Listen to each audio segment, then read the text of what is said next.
할렐루야. 우리가 잘 아는 것처럼 다윗이 가지 말아야 할 곳 블레셋 땅 가드에 머물게 되었습니다. 그곳에 머물면서 그는 자기가 원하는 것을 얻기 위하여서 가드의 아기스 왕 앞에 해서는 안 될 말과 선택들을 거침없이 행하면서 그 아기스 왕을 나의 주인이라, 나는 당신의 종이라, 이와 같은 관계 속에 끊임없이 헌신과 충성을 통해서 아기스 왕의 마음을 사로잡습니다. 시간이 지나면서 아기스 왕은 이제 다윗은 내 사람이구나, 이제 다윗은 나의 신하구나, 이제 다윗은 나를 위하여 일할 수 있는 일꾼이구나, 그렇게 생각이 되었던 것 같습니다. 그래서 오늘 이 아기스는 다윗과 함께 더불어서 블레셋에 5 방백이 있는데 그 흩어져 있는 5 방백들이 모여서 오늘 이스라엘을 공격하기 위하여 전쟁을 준비하는 과정 가운데 각 나라들이 왕을 중심으로 하여서 이제 군사들을 이끌고 나와 한 곳에 모였습니다. 그 한 곳에 모인 자리에 보니까 다윗이 그 자리에 함께 나와 있는 거죠. 어디하고 전쟁을 하는데? 이스라엘과 전쟁을 하는데요. 그 이스라엘과 전쟁을 앞두고 있는 이 블레셋, 그 블레셋 진영에 작은 소동이 일어납니다. 바로 그것은 아기스 왕이 데리고 나온 다윗 때문이었습니다. 전쟁에 나가기 위하여 서로 연합하여 준비하는 과정 가운데 오늘 다른 방백들이 보니까, 여기에서 말하는 방백이라고 하는 건 우리가 아는 것처럼 이 블레셋 땅은 하나의 독립된 국가가 아니라 5개의 진영들이 모여서 하나의 국가를 형성하고 있고 각자가 독립된 국가로서의 기능들을 하며 각기 다른 왕을 두고 있는 그러한 연합 국가 중에 하나였습니다. 그 중에 가드가 한 곳이었고 그곳에 아기스가 바로 왕이었고 다윗은 이 가드 땅 아기스 왕과 함께 오늘 전쟁에 출전을 하게 된 것입니다. 그런데 다른 진영에 있던 사람들이 보니까 누가 지금 와 있어요? 다윗이 와 있는 거예요. 다윗이 누군데? 블레셋과는 대단히 적대적인 관계고 다윗으로 인하여서 블레셋이 이스라엘을 공격할 때마다 매번 실패하고 돌아와야 했던 그런 상황들을 너무도 이 블레셋 사람들은 잘 알고 있고, 그러기에 다윗에 대하여서는 누구보다도 이 사람들은 너무도 잘 알고 있었던 겁니다. 그런데 그런 다윗이 자기들의 진영에 와 있는 거예요. 그곳에서 함께 전쟁하겠다라고 서 있는 거죠. 보십시오. 다윗이 이스라엘을 향하여서 블레셋이 전쟁에 나아가는데 그 전쟁 가운데 다윗이 함께 나아갔다라고 하는 이 말의 의미가 단순히 다윗이 전쟁에 함께 블레셋과 나아갔다 이런 의미로 끝나는 게 아니라, 다윗은 이 블레셋 사람들이 이스라엘을 공격해 올 때에 그 이스라엘을 대적하는 건 누구를 대적하는 것과 같다라고 인정했습니까? 하나님을 대적하는 거였습니다. 하나님을 알지 못하는, 할례받지 못한 사람들이 할례받은 거룩한 백성, 구별된 백성, 하나님의 선민을 공격한다라고 하는 것은 하나님을 대적하는 것과 똑같이 인정을 했습니다. 그런데 그 다윗이 지금 누구를 향하여? 이스라엘을 향하여 서 있는 거예요. 누구를 대적하는 거예요? 하나님을 향하여 대적하는 거예요. 다윗에게는 위기죠. 그 위기의 자리에 지금 다윗이 전쟁에 나아가려고 지금 서 있는 겁니다. 너무도 다윗의 이 모습이 태어난 것은 8절에 있는 말씀 함께 우리 보시겠습니다. 8절 같이 합독합니다. 다윗이 아기스에게 이르되 내가 무엇을 하였나이까? 내가 당신 앞에 오늘까지 있는 동안에 당신의 종에게서 무엇을 보셨기에 내가 가서 내 주 왕의 원수와 싸우지 못하게 하시나이까 하니, 내 주 왕의 원수, 누구를 향하여? 이스라엘을 향하여, 하나님을 향하여 내 주 왕의 원수들이라고 이야기를 하고 있습니다. 어떻게 다윗이 이렇게 무너질 수 있습니까?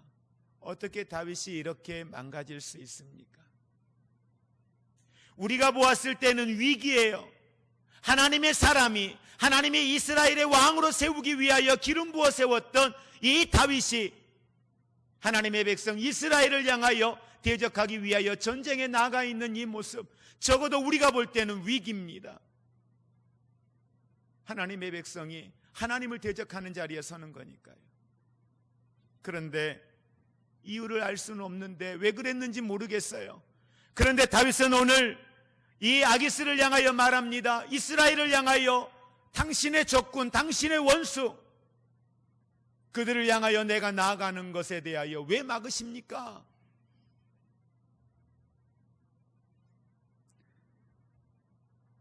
왜 다윗은 이런 말을 해야만 했고 이런 위기 속에 머무를 수밖에 없었을까?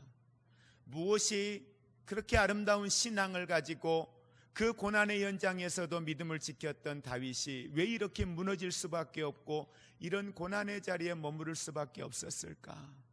그 모습을 들여다보면서 우리는 한 가지 중요한 교훈을 얻게 됩니다. 바로 그것은 다윗이 이 가드 땅에 들어가는 그 과정을 우리가 한번 보시기를 바랍니다. 가드 땅에 들어갈 때 어떤 과정을 통해서 들어갑니까? 사울을 피하여 27장의 내용에 보면 사울을 피하여라고 이야기하고 있습니다. 오늘 다윗이 이 유다 땅을 떠나서 블레셋 가드 땅으로 들어간 건 사울을 피하여, 고난을 피하여, 삶의 위기를 피하여,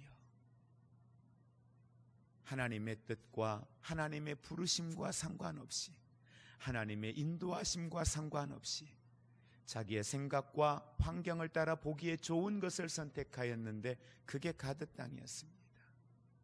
또 하나 중요한 것은 그 가드 땅에 들어가서 이 아기스에게 신임을 얻기 위하여 다윗이 행한 일을 한번 보시기 바랍니다. 무엇을 행하였습니까?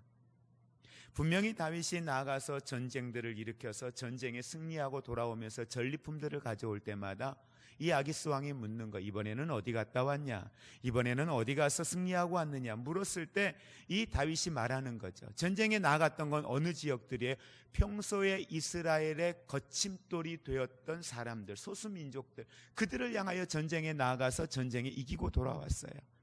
그런데 이 아기스 왕 앞에서는 뭐라고 이야기하는 거예요? 이스라엘 진영에 가서 공격하고 이스라엘 진영들을 조금씩 그렇게 공격하고 이기고 돌아왔다라고 이야기하는 거예요. 뭘 행한 거예요? 거짓말을 한 거예요. 뭘 위해서 이 거짓말을 했을까요? 왕에게 신임을 얻기 위해서. 그가 행한 것은 분명히 이스라엘의 적대적 관계에 있던 이스라엘의 거침돌이 되었던 그들을 향하여 공격하고 돌아와서 이 아기스 왕 앞에서는 내가 이스라엘을 공격했다는 거예요. 잘 보십시오. 이것이 사람에게 지혜처럼 보입니다. 내가 행한 것은 이스라엘의 적대적 관계에 있는 사람들을 공격하여 죽였으니 하나님 앞에 선한 일이 아닌가라고 이야기할 수 있을 겁니다. 그런데 아기스 왕 앞에서는 여호와의 이름을 망령되이 일컫는 거죠. 왜? 내가 이스라엘의 백성을 공격했다라는 거예요. 그래서 아기스 왕은 다윗을 신뢰하기 시작했습니다. 나중에는 그 다윗을 전쟁에 나아가는데 자기와 함께하는 용사로 불러서 전쟁에 함께 나아가는 거예요.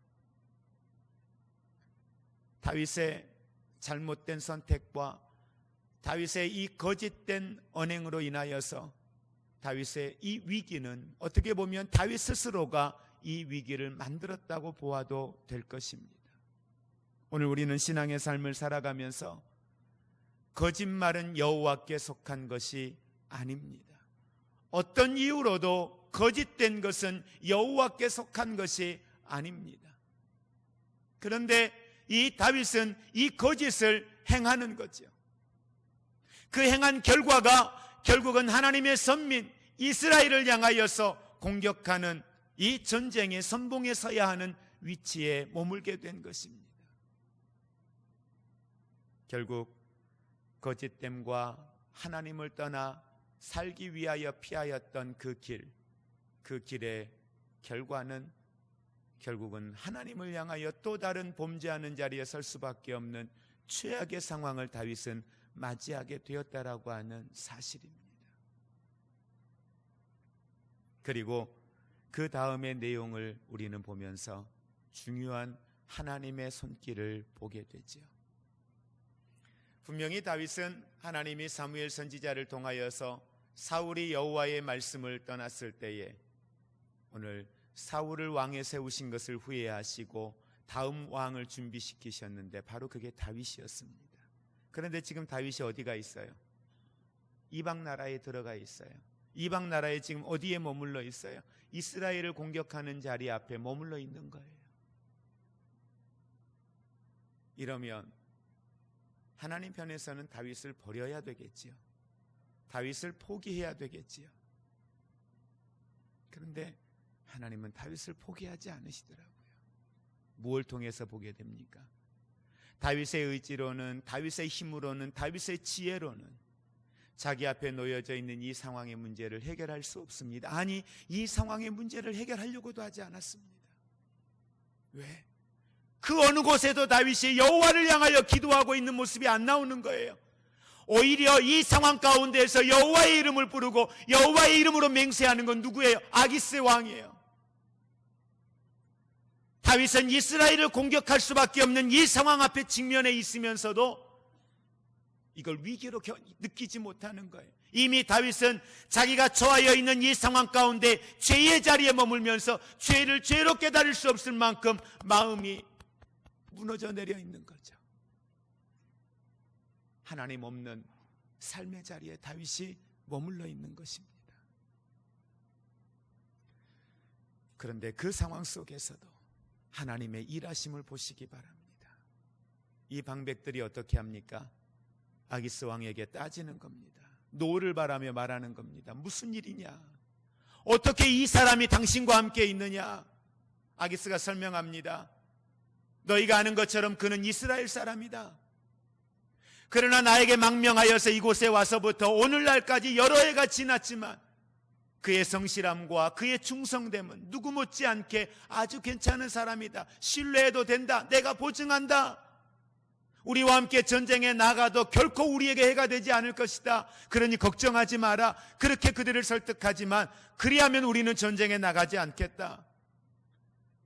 저 다윗과 함께 나가는 것 우리는 결코 용납할 수 없다. 그 사람에 대하여 저 이스라엘 사람들이 했던 말이 있다. 사울은 천천히요, 다윗은 만만이라. 그가 혹여라도 저 이스라엘 땅에 들어가서 우리의 적군이 되어 오히려 우리를 향하여 칼을 우리에게 돌릴 수 있을지 어떻게 하느냐? 우리는 절대 그런 위험한 짓 하고 싶지 않다. 다윗 절대 데려갈 수 없다.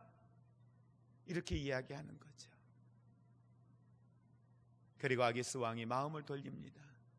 사람들이 이렇게 말하니 너는 너의 처소로 돌아가라. 너의 군사들과 함께 돌아가라고 이야기를 하고 있습니다. 여러분, 하나님이 하나님의 백성들을 사랑하시는데 어떻게 하나님이 일하시는가? 때로는 내가 기도할 수 없고 때로는 내가 아무것도 할 수 없는 그 상황 가운데 내가 하나님의 백성이라고 하는 나의 정체성마저 잃어버리고 아무것도 할 수 없는 그 연약한 가운데에 여호와를 떠나고 하나님의 성전을 떠나 내가 그리스도인이라는 사실조차도 잃어버리고 살아가는 그 순간에도 하나님은 나를 부르셔서 나를 거룩한 백성 삼으셨기에 나를 향하신 하나님의 손길을 결코 포기하지 아니하시고 하나님은 오늘 다윗을 붙드시는 하나님의 손길을 보게 됩니다. 그 연약한 그 죄의 자리에서도 그 무기력하게 무너져 있는 그 자리에서도 처참하게 망가져 있는 그 자리에서도 하나님은 오늘 스스로 할 수 없기에 오히려 악한 자들을 들어서라도 다윗을 그 전쟁에 나아가지 못하도록 그를 막으시는 하나님의 손길을 보시기를 바랍니다. 이것이 하나님의 긍휼입니다. 이것이 하나님의 사랑입니다. 이렇게 하나님의 섭리로 다윗은 위기를 모면하게 됩니다. 고린도전서 10장 13절에 보면 사람이 감당할 시험 밖에는 너희에게 당한 것이 없나니 오직 하나님은 미쁘사 우리로 하여금 감당치 못할 시험 당함 허락지 아니하신다. 시험 당할 쯤에 피할 길 내어 능히 감당케 하신다고 우리에게 약속하고 있습니다. 여러분, 다윗을 여러분 보시면 아시잖아요. 10여 년이 넘는 시간 동안 사울에게 쫓김을 당하면서도 그 고난의 현장에서도 하나님은 다윗을 지키셨습니다. 다윗을 건지셨습니다. 근데 그 시간이 길어지니 다윗이 견딜 수 없어 결국은 블레셋 가드 땅으로 도망간 거잖아요. 하나님은 절대 우리에게 감당치 못할 것 허락하지 않습니다. 여러분이 머물러 있는 버겁다 생각되어지는 그 자리가, 하나님 나는 더 이상 못 버티겠어요, 하나님 나 너무 힘들어요, 그렇게 외칠 수밖에 없는 고난의 자리일지라도 여러분이 하나님의 거룩한 자녀임을 믿으시기를 바랍니다. 거룩한 자녀 안에는 하나님의 영이 우리 안에 충만함을 믿으시기를 바랍니다. 예수의 생명이 있음을 믿으시기 바랍니다. 그 예수의 생명이 내 안에 능력으로 함께하고 계심을 믿으시기를 바랍니다. 감당케 하실 겁니다. 지금까지 견디게 하셨으니 이후로도 감당하게 하시고 견디게 하시고, 이제는 견디는 것만이 아니라 견디는 그 자리가 하나님의 영광을 드러내는 승리의 자리가 되게 하실 줄로 믿습니다. 그렇다면 우리는 오늘 이 29장에 드러나고 있는 다윗의 이 모습, 이 상황을 보면서 한 가지 중요한 교훈을 얻게 됩니다. 바로 그것은 어떠한 상황 가운데 있을지라도 우리는 끝까지 하나님만을 신뢰하고 그 하나님만을 의지하며 믿음으로 나아갈 수 있는 저와 여러분이 되시기를 주의 이름으로 축복을 드립니다. 로마서 8장 28절은 이렇게 말합니다. 우리가 알거니와 하나님을 사랑하는 자 곧 그 뜻대로 부르심을 입은 자들에게는 모든 것이 합력하여 선을 이루느니라.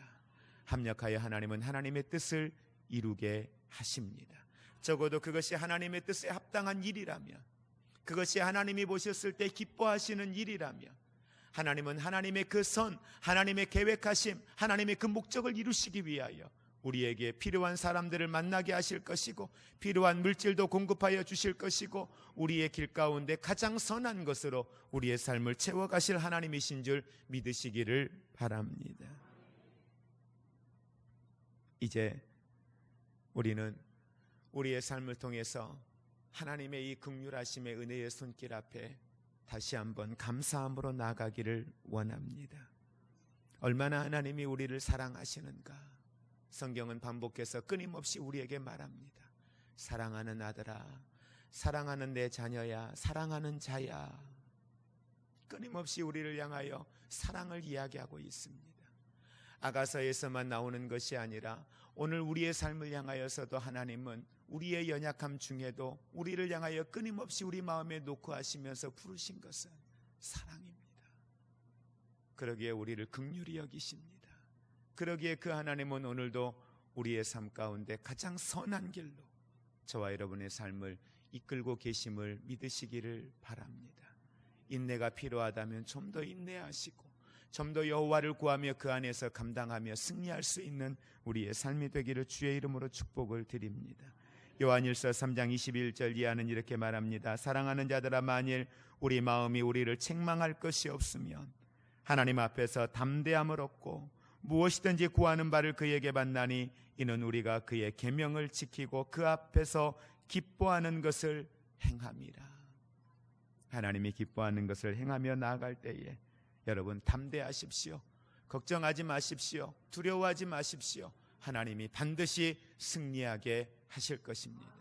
적어도 내가 믿음의 자리에, 하나님이 기뻐하시는 자리에 머물러 있다면 여러분 포기하지 않기를 주의 이름으로 축복을 드립니다.